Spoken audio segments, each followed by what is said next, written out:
களமிறக்கப்பட்டார் நுவான் போபக்கே. இலங்கையிலும் இந்தியாவுக்கு செக் வைத்த அமெரிக்கா. இலங்கையில் அதிபர் தேர்தல் அடுத்த மாதம், அதாவது செப்டம்பர் 21 நடக்கிறது. அதற்கான வேட்புமனு தாக்கல் மற்றும் டெபாசிட் பணம் தாக்கல் செய்வதற்கான கால அவகாசம் வருகின்ற 14 முடியுது. இதுவரைக்கும் 18 பேர் வேட்புமனுவை தாக்கல் செஞ்சிருக்காங்க. மக்களால் தேர்ந்தெடுக்கப்படாமல் நாடாளுமன்றத்தின் மூலம் அதிபரான ரணில் விக்ரமசிங்கே சுயேட்சையாக இந்த தேர்தலில் களமிறங்குறாரு. ராஜபக்சே கட்சியை சேர்ந்த எம்பிக்கள் 100 பேர் ரணிலுக்கு ஆதரவு தெரிவிச்சிருக்காங்க. பிரதான எதிர்க்கட்சியான ஐக்கிய மக்கள் சக்தியின் தலைவர் சஜித் பிரேமதாசாவும் இந்த முறை தேர்தலில் போட்டியிட்டார். தேசிய மக்கள் சக்தியினுடைய வேட்பாளராக அந்த கட்சியினுடைய தலைவர் அனுர குமார திஸ்நாயக் இவங்களும் இந்த தேர்தலில் களம் காண்றாங்க.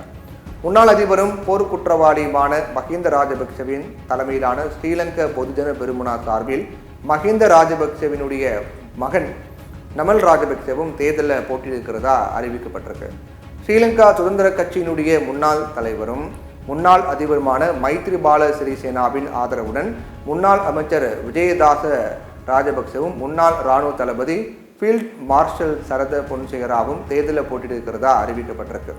இவங்க தவிர சரத் கீர்த்திரத்ன, ஓசல லக்மால், அதே போன்று அனில் ஹேரத், ஏஎஸ்பி லியனகே, எல்டபிள்யூஎஸ்கே பண்டார நாயக்க, கே பியதாச சிறிதுங்க ஜெயசூரிய, அஜிந்த டி சொய்சா, ஆனந்த குலரத்ன, சரத் மனமேந்திர இவங்க எல்லாரும் பல பேர் இந்த முறை தேர்தலில் போட்டியிடுறாங்க.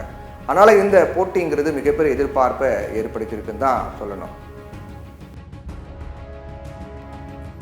இந்நிலையில் திடீர் திருப்பமாக போட்டியிட முன்வந்திருக்கக்கூடிய நுவன் போபக்கே எல்லாரையும் அதிர வச்சிருக்காரு.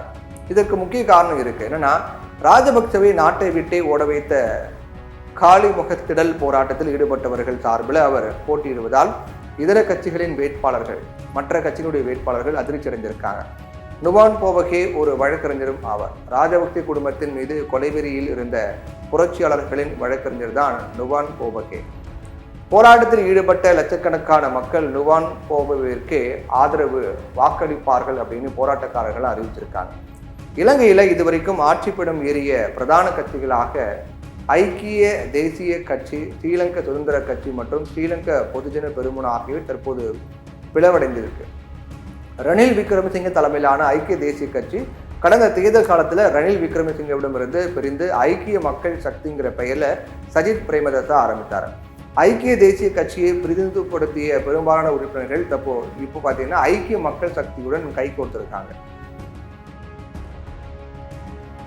அதோடு இலங்கையினுடைய பிரதான கட்சியாக விளங்கிய ஸ்ரீலங்கா சுதந்திர கட்சி இன்னைக்கு முழுமையாக பிளவடைஞ்சிருக்கு. அதே போல ஸ்ரீலங்கா சுதந்திர கட்சி மற்றும் கட்சியினுடைய பல உறுப்பினர்களுக்கு நீதிமன்றம் பல்வேறு தடைகளை விதிச்சிருக்காங்க. இந்நிலையில ஸ்ரீலங்கா சுதந்திர கட்சியை பிரதிநிதித்துவப்படுத்திய ஒரு குழு சஜித் பிரேமதாசாவுடனும் மற்றொரு குழு ரணில் விக்ரமசிங்குடனும் கை கொடுத்திருக்காங்க. இதுல நுவான் போபகே நுழைந்திருப்பதால் கட்சிகளுடைய பிளவையும் போராட்டம் நடத்தியதன் பின்னணியும் வைத்து வெற்றி பெற்று விடலாம் அப்படிங்கிற கணக்கு போடுறாங்க.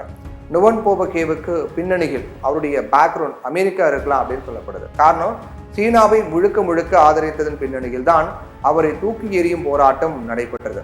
இன அழிப்பை ராஜபக்சே நடத்தியிருந்ததால் அவரை துரத்தி அடிக்கப்பட்டதை தமிழர்கள் ரசித்தாலும் ரணில் உள்ளிட்ட மற்ற சிங்கள தலைவர்களும் தமிழர்களினுடைய உரிமைகளை வழங்க மறுத்து மறைமுக இன அடக்குமுறையை தொடர்ந்து கையாண்டு வராங்க. இந்நிலையில இப்போ இலங்கை அதிபர் தேர்தலில் இந்தியாவின் கை ஓங்கிவிடக் கூடாது என்பதற்காகவே நுவான் போபகே மூலம் அமெரிக்கா செக் வைத்திருப்பதாகவே தெரியுது.